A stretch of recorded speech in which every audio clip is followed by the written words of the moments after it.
Australia is in a bizarre situation. It's one of the world's biggest gas exporters, and yet it also needs to import gas. Last year, it shipped overseas enough gas to heat more than 50 million homes for 12 months. Keep in mind, there's only 27 million people in Australia. The value of those exports was worth almost $70 billion, and the industry has assets valued at $400 billion. Among its customers are some of the world's biggest economies, like Japan, China, and South Korea. And yet, Australia is running short of gas for its own needs at home. The country is grappling with a prospect that would have once been unthinkable: becoming a gas importer itself. Being the world's top exporter of liquefied natural gas has proven to be no guarantee of cheap or reliable domestic supply. After years of warnings, shortages are now a very real possibility. There are multiple paradoxes here. The first is that Australia got itself into this mess in the first place and might now need to buy gas from overseas. And in Australia, gas makes up almost 30% of the country's energy needs. So how did one of the world's biggest gas players become so vulnerable to shortages? Was it corporate greed, mismanagement, or is the country simply running out of the stuff? Industry warns jobs and local manufacturing capability are on the line. Some of the poorest Australians are bracing for bill shock this winter, and the high prices may further fuel inflation. And what's the solution? Should it keep more gas for itself or build new pipelines? The answers, like so much in energy, are messy and complicated. But the effects could have big implications for Australia's economy, and even for regional energy security in Asia. To understand the gas industry, you need to know how the fuel is traded.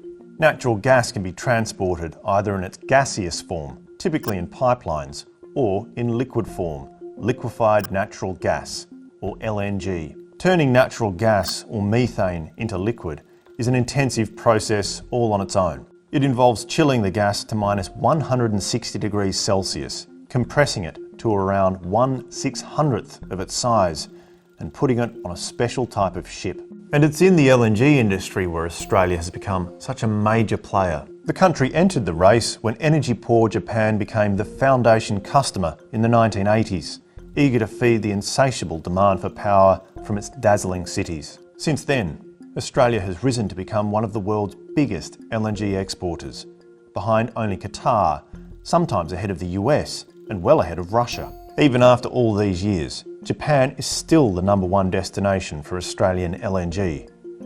About 40% of Japan's demand comes from Australian suppliers. After Japan, though, there's a roll call of Asian buyers who rely on shipped Australian gas from China to South Korea and Taiwan. Importantly, many of the LNG projects that have allowed this trade to flourish have been bankrolled by Asian buyers. It's investment that has allowed a boom in gas exports from Australia's east coast. And China, already Australia's biggest trading partner, has been at the forefront. Very quickly, the LNG coming out of Australia's east coast far exceeded what was being used domestically. This line in orange shows that there is more gas leaving Australia than there is staying put. Underpinning all this trade, at least historically, have been long-term contracts between Australian gas suppliers and Asian gas buyers. In the trade, they're known as take-or-pay contracts, are worth tens of billions of dollars and can last decades. But with exposure to the international LNG trade comes exposure to international gas prices. While that's not a problem when there's plenty of supply and prices are benign, it can turn ugly quickly when prices are high. And prices have never been as high as they were when Russia invaded Ukraine in 2022. The meltdown on the global stage spread all the way to Australia's east coast gas market.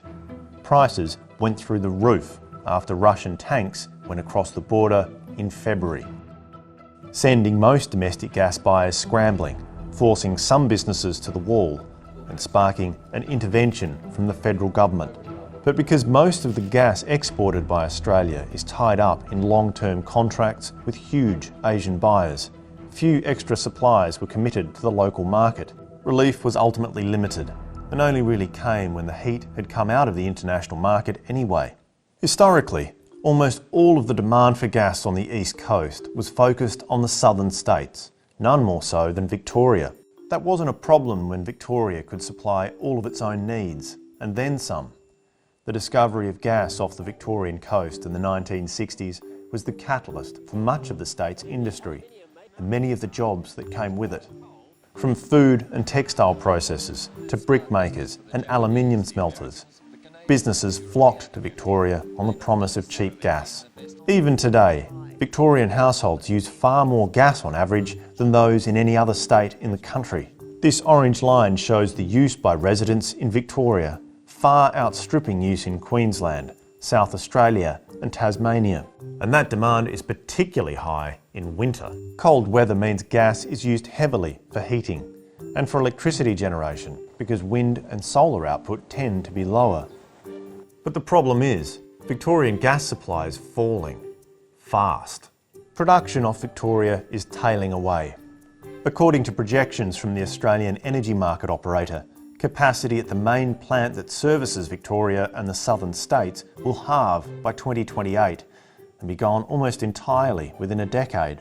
It all means that Victoria and its southern neighbours are having to rely more and more on supply from the north, from Queensland. Gas has long been traded between the north and the south. It usually flows north in the warmer months and south in the colder months. This chart shows flow directions. The bars in light blue show the flow of gas north, but in recent times, those flows have been trending south as Victoria's reserves run dry. Now, what's the problem? Surely that means Queensland can cover any shortfalls further south. Well, it doesn't really work like that. For starters, and as mentioned, most of that northern gas is committed, locked up in long-term contracts with Australia's biggest trading partners. But even putting that aside, there's a physical limit to how much gas can be traded between northern and southern Australia. You see, the pipelines connecting the two regions are only so big, and they simply don't have the capacity to meet the extremes of that really peaky demand. One solution has been storage, lots and lots of storage. And to a certain extent, that storage has done the trick, providing extra gas when supply is tight or there's some sort of disruption. But it seems even that storage is reaching the edge of its limits. This section shows the gas storage supplies in winter. Victoria hit a record low in 2022 as pressure on the system mounts. This all leads to the question of how this problem can be fixed. In short, there are no easy answers. There have been calls for Australia to redirect exports to the local market, but it would be a brave government that spurned the country's most important trading relationships. There have been questions why the East Coast doesn't follow the lead of Western Australia and have a domestic gas reservation policy, in WA's case, of 15%.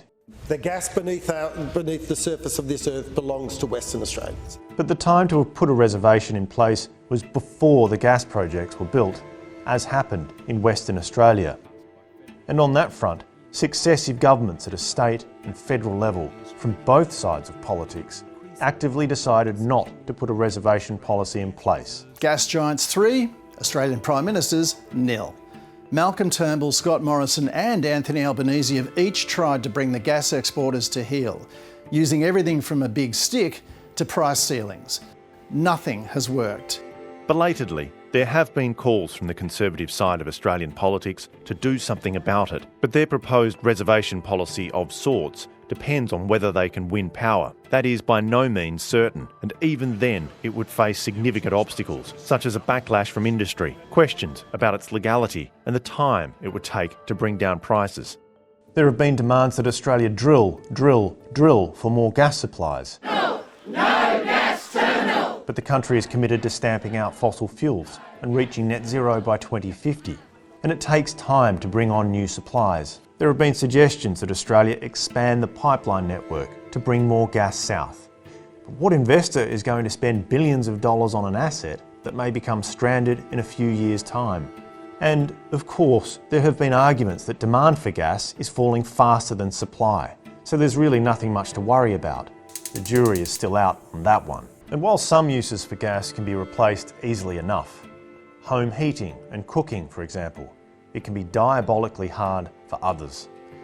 To that end, Think heavy industries, where there are few, if any, options that can be used as an alternative to gas. No, Australia doesn't have any easy answers to this problem, which is why it's going down a path that would have been considered unthinkable just a few years ago. Australia is poised to become a gas importer. At this port south of Sydney, the country's first LNG import terminal is rapidly taking shape. Within a couple of years, the same tankers that have been departing Australia for decades bound for North Asia could be sailing into the country to prop up its own gas supplies. Will Australian households and businesses still need the gas by then, Care? Maybe, but then again, maybe not.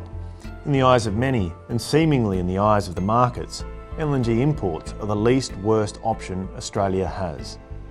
The optics might be bizarre, absurd even. It takes a company like Qatargas.